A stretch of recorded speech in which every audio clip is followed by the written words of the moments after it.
What moves are coming up next for the Duke men's basketball team as we continue to put together the roster for this upcoming season? Jordan Mann is back with us once again for another episode of Locked On Blue Devils. Hi, everybody. Dick Vitale. Hey, make sure you listen, man, to Locked On Blue Devils with J.J. Jackson. He's awesome, baby. You are Locked On Blue Devils, your daily podcast on the Duke Blue Devils, part of the Locked On Podcast Network, your team every day.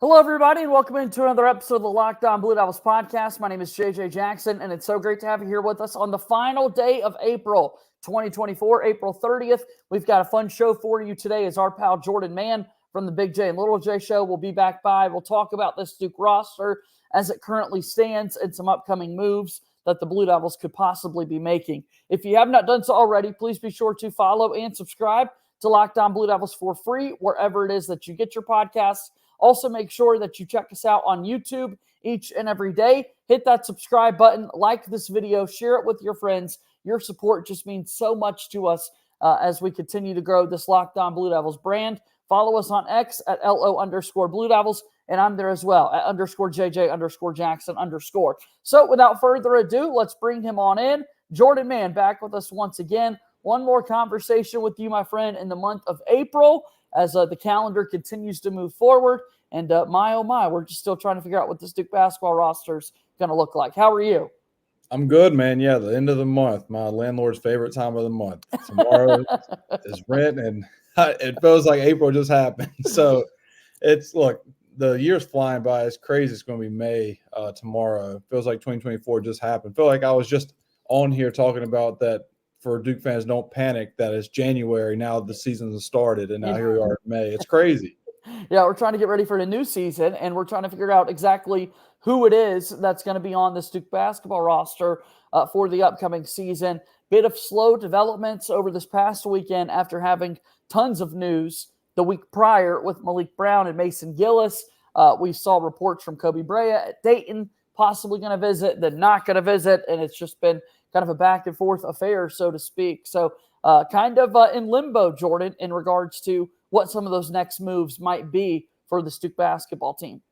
Yeah, I mean, look, you can even say Brandon Angel. Like, he was supposed to visit, and all of a sudden, like 24 hours before the visit was supposed to happen, he wasn't visiting anymore because Duke was in a good position with Mason Gillis. So, yeah, there's some spots open, and it's going to be interesting to see what Duke does. 3 open scholarships for the Duke basketball team. If you're watching on YouTube, we've got our scholarship chart open here. More experience for the Blue Devils in the upperclassmen variety, with Gillis and Malik Brown being in the mix there. And I think the kind of priority for the Duke basketball team, we can all agree on, is the need for another ball handler to kind of come into the fold and to come into the mix. Would you agree with that as well, Jordan?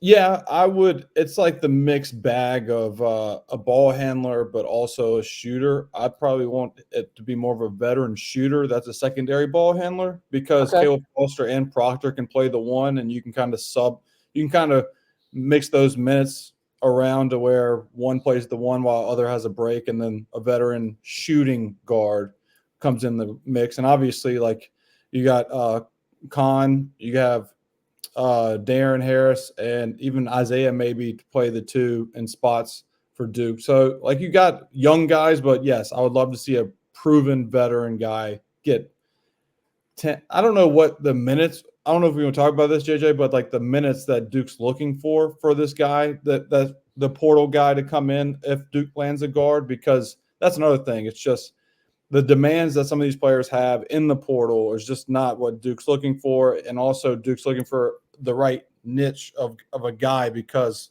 like we've talked about, that Duke's really filling out this roster for Cooper Flagg. Are the demands getting too crazy? I mean, yeah, that just seems like that's going to be the sentiment a little bit, given where we're at in the college basketball era. And then what we've talked about a good bit, and again, we'll continue to echo for Duke basketball fans out there, like, look, there is a ringleader of the Duke basketball team next season, and his name is Cooper Flagg, and he's the projected number 1 overall pick in the 2025 NBA draft. A lot of people say he would go number 1 this June in the 2024 draft if he were available. Folks are that excited about him. Beyond him, you've got Common, who's going to be a projected top 5 pick in the 2025 draft. You've got the experienced guards coming back in Proctor and Foster, Isaiah Evans, a heralded 5-star recruit. I mean, there are just a lot of people that are premier options for the Duke basketball team. And so what you're selling isn't a bunch of playing time and a bunch of stats that you could pile up and that sort of thing. And so if the demands get too crazy, I think it's going to be hard to find a little bit of a match.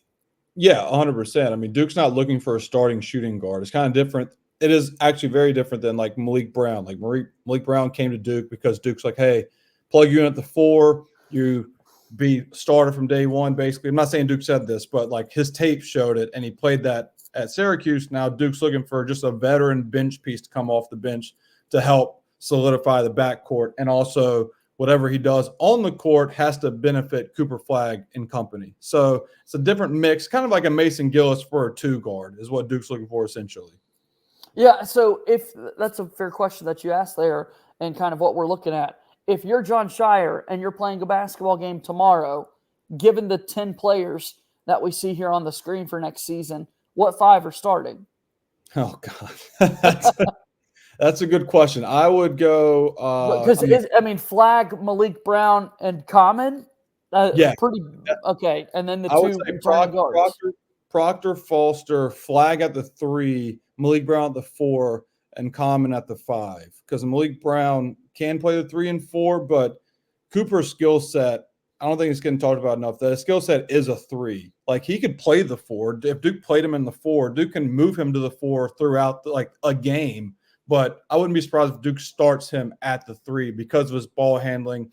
He can guard 1 through 5. Like the 3 is a perfect spot for him, just playing like open run almost. Well, let's talk a little bit about some options that might be out there for the Duke basketball team. And we'll talk on a couple of other notes. Also, it's NBA playoff time as well for the Duke basketball team. And so we've got things to discuss in regards to some former players in the Brotherhood that are at the next level as well. So we'll do all of that and more with our good pal J-Man when we come back in just a moment here on Locked On Blue Devils.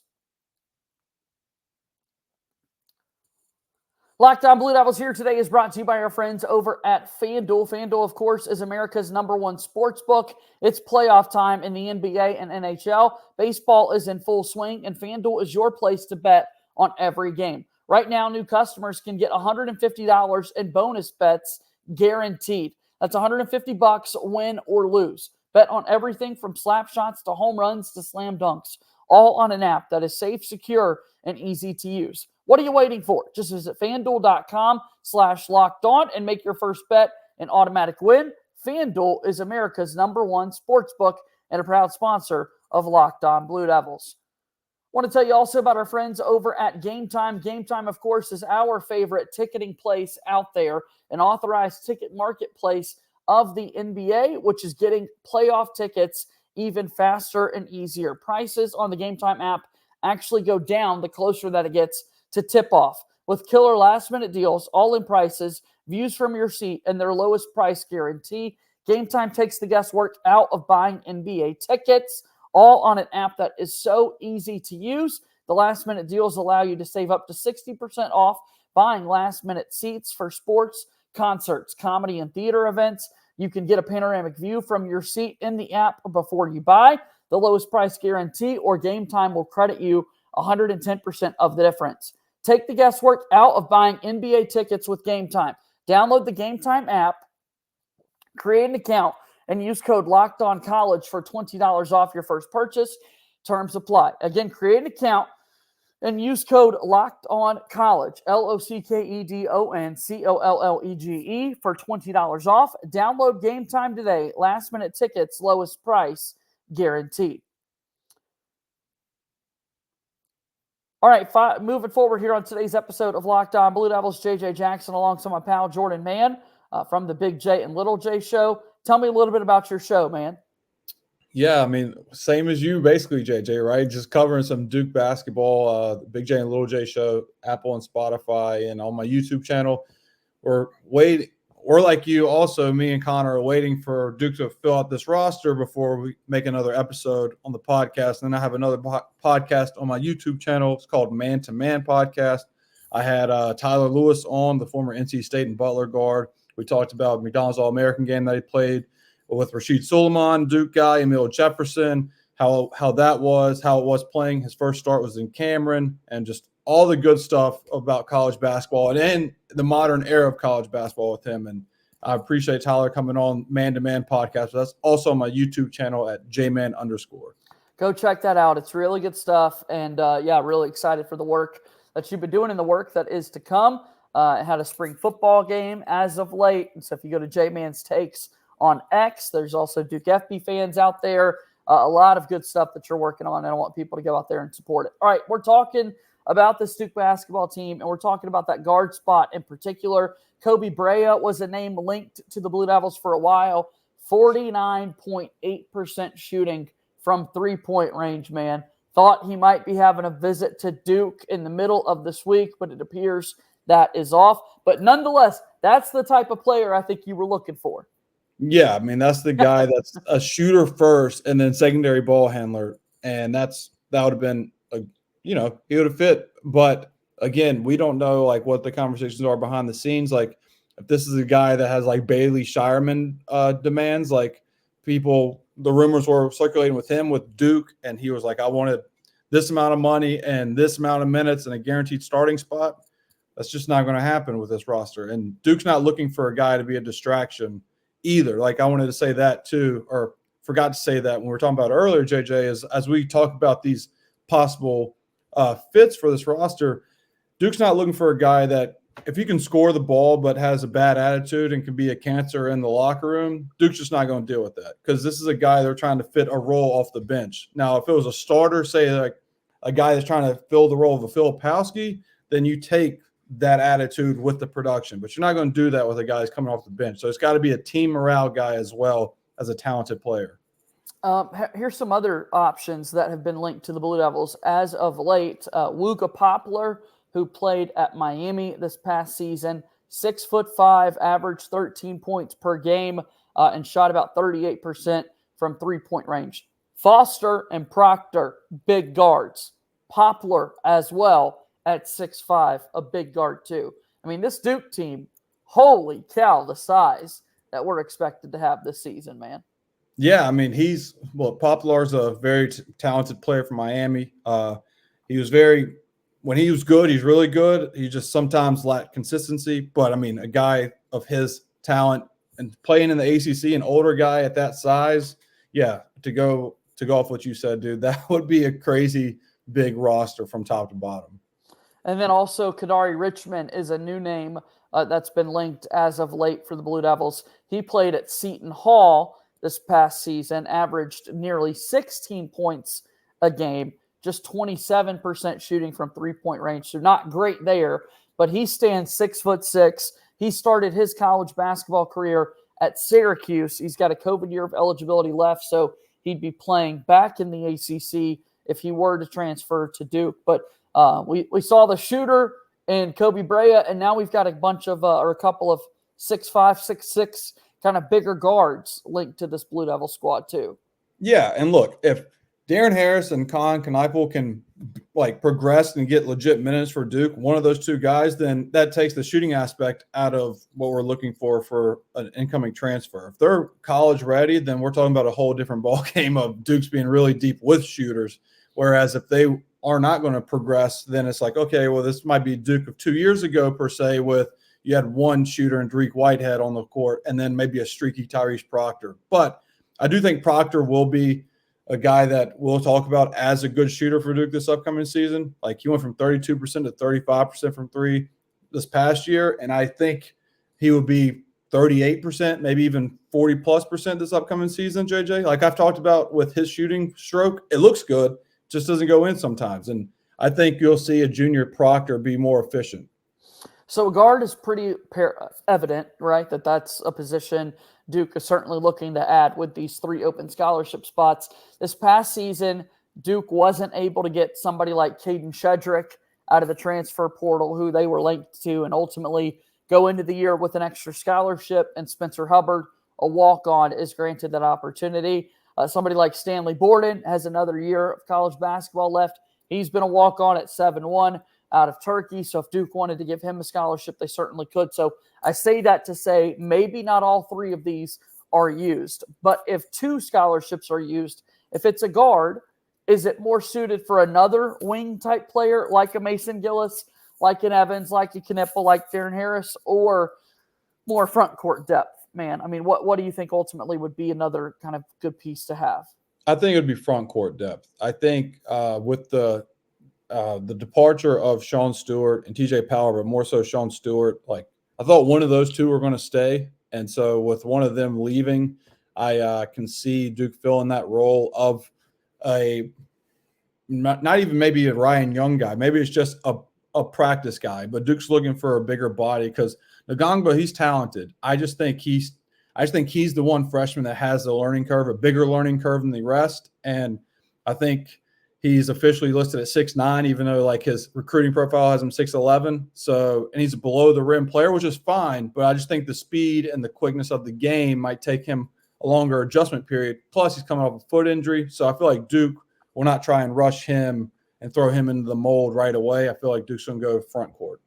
Excited to see what moves this Duke team can make over the next few days. Hopefully we get more intel about some visitors making their way to Durham and, again, trying to piece together what exactly this roster could look like for the Duke basketball squad. So we'll take one more time out on the program. We'll transition. We'll talk a little bit about the NBA playoffs, guys in the Brotherhood making some noise. And, of course, Jordan Mann's going to be able to break it down with us when we return here on Locked On Blue Devils.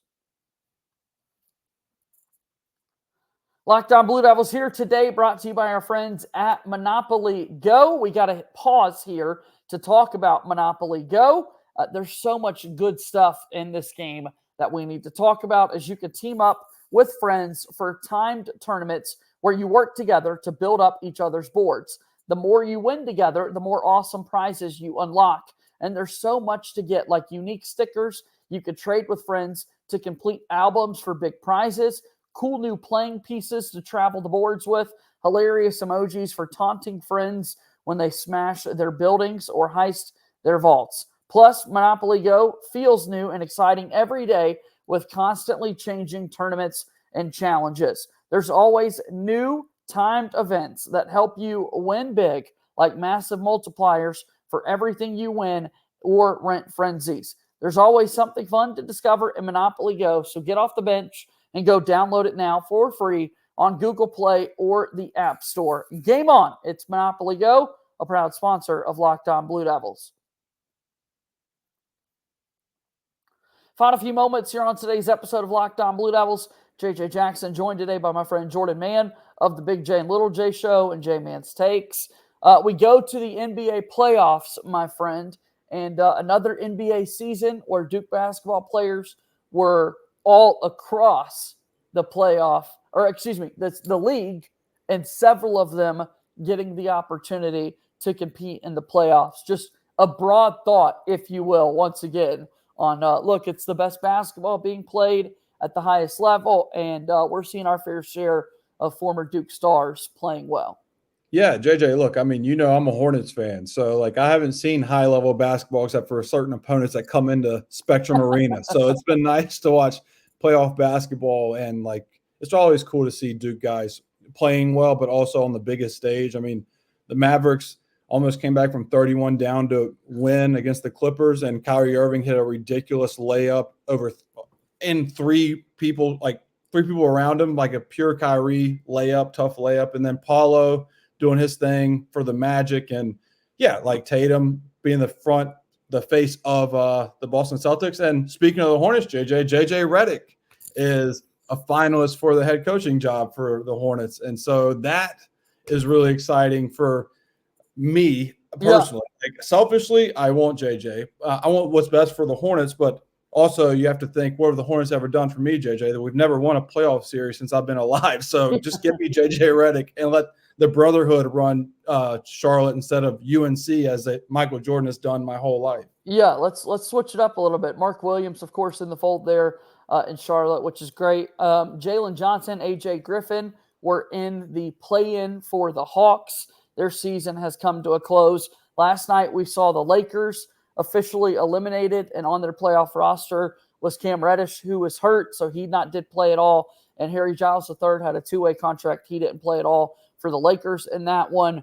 Brandon Ingram and Zion with the Pelicans also eliminated last night as the Thunder swept the New Orleans Pelicans. A tough night for Brandon Ingram last night, but the most unfortunate news of it all, in that play-in game against the Lakers, Zion gets hurt and he doesn't play in any of the games in that series. And, man, he had just an unbelievable season in the NBA this year. Yeah, I mean, we were really robbed because he was single-handedly carrying the Pelicans in that game against the Lakers. It was like Lakers would hit a shot and then Zion would hit a shot. It wasn't Lakers and Pelicans. It was Zion, and he was just everywhere. And it's a shame his career has been what it is so far. Still very early, and I have full faith in him being healthy. But because, I mean, we look at Joel Embiid. Embiid missed a ton of games his first 3 or 4 years, and then he is one of the better offensive players in the NBA. So as long as Zion get healthy this upcoming season and stay healthy, that would be phenomenal for him. But, yeah, I mean, the Pelicans, that's the Brotherhood too, JJ. Trajan Langdon is in the front office. I mean, we can go on for days with the Brotherhood. I mean, Adam Silver, the commissioner, it just goes, it goes deep. We're all across the board, that's for sure. Let's keep giving some shout-outs. Wendell Moore Jr. in his rookie season playing for the T-Wolves. They're on to the next round. However, Wendell is obviously deeper on the bench. He's dressed out, but it's the Anthony Edwards show, so he's getting to watch really good basketball, just not necessarily participating. I love Anthony Edwards. I know this is the Duke show, JJ. My God, is he one of my favorite players in the league? But, yeah, shout out to Wendell Moore. He's awesome for sure. The Clippers have Mason Plumlee, and they're in a big series with the Mavericks right now with Derek Lively II and Kyrie Irving. Kyrie Irving, of course, has been up and down over the course of his NBA career, had the big championship with the Cavs back in 2016, had the COVID-19 drama with the vaccination talks for the longest time, but this has been a full season where people have just been able to watch him play basketball, and night in and night out, Kyrie Irving's reminding people he's still one of the best players in the world. Yeah, absolutely. Look, you can take your personal bias aside for anybody that's listening, but at the end of the day, Kyrie is one of the prettiest basketball players I've ever watched. Like, when it is poetry when the ball's in his hands on a basketball court. I've watched slow-mo videos of him. I've watched fast-forward videos of him. It's romantic the way that he can move with the basketball in his hands. And Derek Lively and Plumlee, to go off that, JJ, their last game, like I said, the Mavs were down 31 and came back to make it a game. They even took the lead. But there's big plays late in the game, and it was pretty cool to see. It was a Derek Lively block and a dunk, and then Mason Plumlee had 2 lobs that he caught. And Mason Plumlee's at the end of his career, kind of. He's on the back nine of his career, if you will. To see him come and make big plays and meaningful playoff minutes was cool to see for him. So shout out to those Duke Blue Devils as well. Without a doubt. I mean, you've got Derek Lively, the rookie, and then Plumlee was a youngster on that 2010 national championship for Duke. He's now 34 years old, well into his NBA career as well. Time is flying by, that's for sure. Crazy. He looks like he's still 24. No kidding. And then in the Eastern Conference, a couple of folks still rocking and rolling in the playoffs. Big game tonight, as we've got a tied series, 2 games apiece between the Magic and the Cavs. And starring for the Magic, of course, Paolo Banchero. And then we've got Wendell Carter Jr., who's still in the league with the Magic and playing a big role. That's a fun series, man. Competitive. The home team has won every game so far, and now we're going back to Cleveland. The home team has won every game so far in this series, and the away team has not shot the ball well at all. Like, I'm talking horrendous. I think the Cavaliers scored 18 points in 20 minutes against the Magic last game, or maybe it was game 3, and it's just crazy how a home court advantage goes well. But Wendell Carter, go off of him real quick, JJ. I always thought he had an underrated Duke career because you always thought about Bagley, and really it was Bagley, and maybe even Grayson too, and then Wendell and Gary Trent. And it's kind of his career, NBA career too. Wendell Carter's always been an underrated player, and so I'm glad to see him shining bright in the playoffs as well. And then also we've got arguably a top 5 player in the league. He was first team All NBA a season ago. Clearly top 5 because those spots are only given to the 5 best. That's Jason Tatum, who's going to be playing for Team USA in the Olympics in July. But he and the Boston Celtics, a big win last night. They've got a 3-1 lead over the Miami Heat. The Celtics had the best record in the NBA this season. The Celtics also have the best odds, according to our fine friends over at FanDuel, to win the championship. Look, I hope he gets it done. It would be awesome to see a guy of Jason Tatum's talent and being the face of the Boston Celtics to finally win a NBA championship, a Duke Blue Devil to be the face of a franchise like Boston Celtics to win the NBA championship. My boy LeBron's getting old, and he just lost to the Nuggets, so Tatum is kind of one of those next up guys for me. So as a personal fan, but look, he's a talented guy, and he called a body last night, and he does that in the playoffs. We saw him do that against LeBron his rookie season, and then he did it against one of the Martin twins last night. So it's awesome to watch. Absolutely. Fired up about that and fired up to keep watching these NBA playoffs. Saw the Suns also last one. I don't want to forget here, but they were eliminated last night. Grayson Allen got hurt, but big news for him. He signed a big payday to stay with the Phoenix Suns. Grayson Allen led the NBA in 3-point percentage this season. Job well done by him. Yeah, I mean, I'm glad you brought that up about his contract extension because that's what matters the most when these Duke guys go in the league is getting that second contract. And shout out to Grayson getting a very nice extension for the Suns and rest that leg. Ice up, son. Yeah, absolutely. Well, Jordan, this has been a whole lot of fun, and we'll do this again sometime next week, okay? Sounds good, brother. All right, that's Jordan Mann joining us here on today's episode of Locked On Blue Devils. Fun to touch on some of the guys in the Brotherhood in the NBA playoffs, and then also keep you up to date on what's next potentially for this Duke basketball team. That'll do it for today's show. As always, go Duke. I'll talk to you tomorrow. My name is JJ Jackson. Thank you and good day.